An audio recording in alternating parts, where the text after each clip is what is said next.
What's up everyone, Soldier First Class here, and today's mission, we have another Final Fantasy VII Remake Part 2 update. So, there was a recent interview in Famitsu Magazine, and Itai Kimochi from Twitter, who is a godsend for translations, has actually translated that interview. Well, at least parts of it anyway.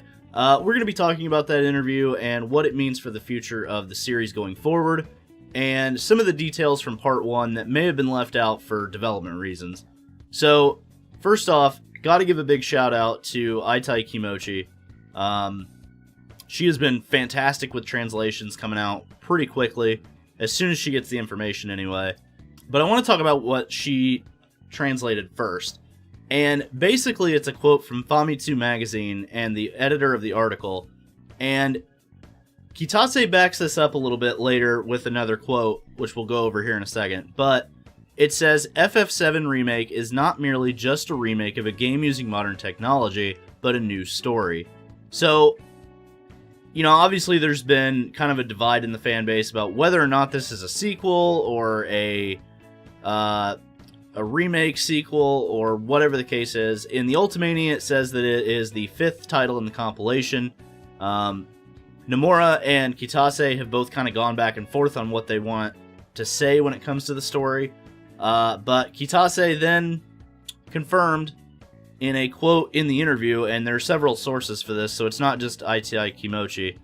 In the interview, he was asked, FF7R really digs deep into the original game's story, but there is a surprising development towards the end of the game. With remakes, there is always a faction of people who don't want anything changed, but there are also those who actually want things to be changed. Were there discussions among the creators on whether or not you should change things? Kitase then goes on to say, Director Nomura as well as co-director Hamaguchi and Toriyama hoped to be able to keep all the parts of the original that fans have come to love. However, we also wanted to add several surprises that would balance out the story too. I'm sure there are people who wish to experience the exact same story and relive memories. However, if we were to do that, then all we would be doing is just adding to the original experience, which would cause the remake to lose its significance. I think that we were able to successfully revive the story using the latest technology for a new generation of a new Final Fantasy VII. Then he was asked, lastly, is there anything you would like to say to the readers? He said, the new FF7 story has only just begun. Please look forward to the story from here on out.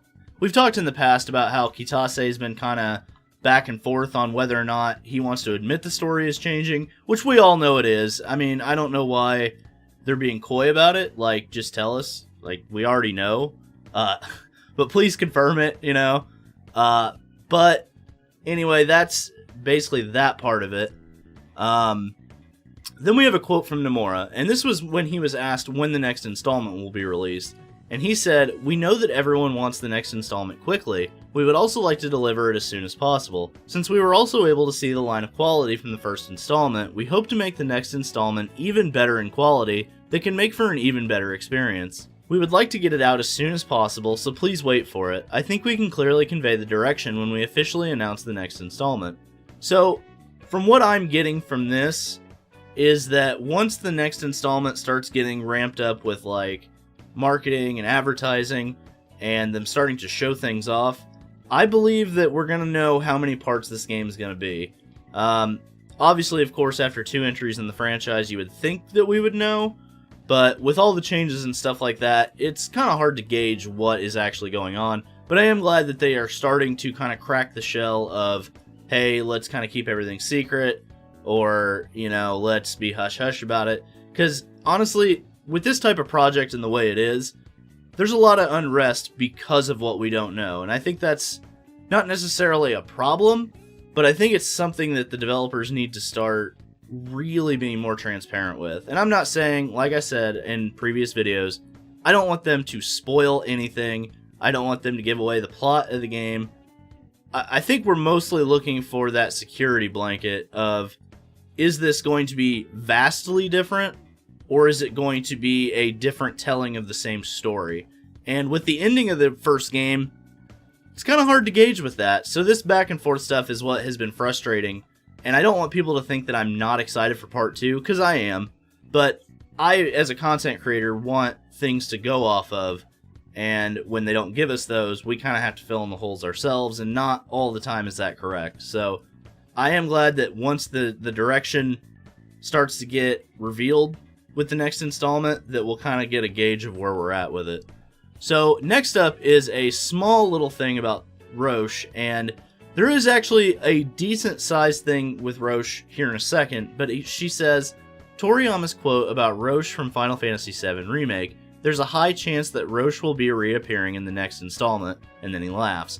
So obviously, he's gonna be in the next installment. Oh, and apparently they weren't allowed to go any further with the Madame M massage scene because otherwise the ratings would have gone up. So I'm a little interested to know what they were gonna put in the game that made them think, hey, if we put this in here, it's gonna get an M rating. So I'm kind of, I hope that someday there's a documentary and they talk about that part, because I'm really interested to see what they put in there. Because if you guys recall, the Under the High Wind scene in the original was actually supposed to be a little bit more explicit, but they pulled it because they pulled it back a little bit because they were like, okay, the rating's gonna go up if we make this as crazy as we were going to make it. So that scene already kind of would be awkward to walk into if you were outside of a room and walked in on it. So I can't imagine what it was like originally. But then we have some more translations from this interview, and they reiterated the story of the new FF7 is just beginning, coming from Kitase. But Naoki Hamaguchi actually came up with something, and I was kind of surprised that they had taken this into account. He says, voices that want the classic mode at normal difficulty will be used as a reference in the future. So it seems like Hamaguchi is telling us that normal mode and classic mode might be... They might put normal difficulty on classic mode for part 2, and I think that's a great idea. I think one of the big problems that people had with classic mode was that it was auto battle, and it was too easy. So I think this is a good thing that they're actually listening to the fans about that. I personally didn't really care for classic mode, it just wasn't for me. But I know there are a lot of people that thought it had potential, and it does.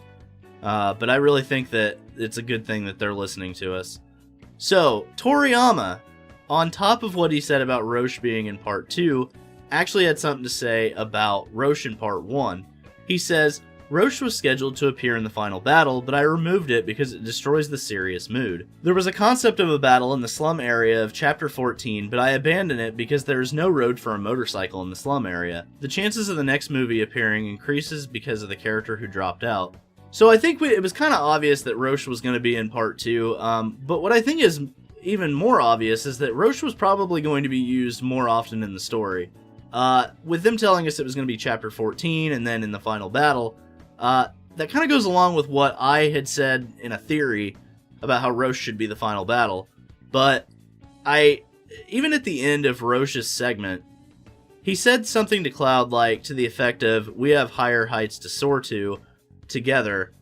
And for me, that felt like that was setting him up being in later in the game, and when that didn't happen, I was kind of like, okay, maybe that was cut content or something like that, and they're just going to use that for part 2. That appears to be the case here. Another big complaint that I saw online was that the Avalanche hideout was missing. And, you know, if you're not really paying that much attention, you're not really going to care, I don't think. But it is one of those subtle things where, like, that was in the original, and it had so much charm in the basement of the Seventh Heaven, and I think a lot of people really missed that part. Toriyama says, the Avalanche hideout was removed to increase the distance between Avalanche and Cloud. So, that makes sense to an extent. I think the whole point was that they were really wanting to show Cloud as this lone wolf character, and they did pull that off pretty well in the remake, I will say that. I don't really necessarily feel like the Avalanche hideout was the thing that kept them close. I feel like it was just something that Cloud felt he had to do because it was a business meeting of sorts.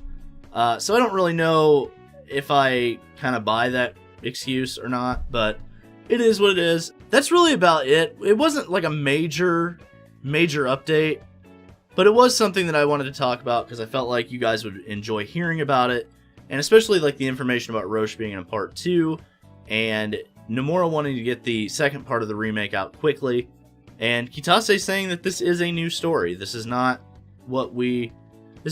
the remake that we had thought it was. I just think that, like I said, I think transparency needs to be a little bit bigger of a thing here, and that way we can get less argumentative problems in the fan base, I guess.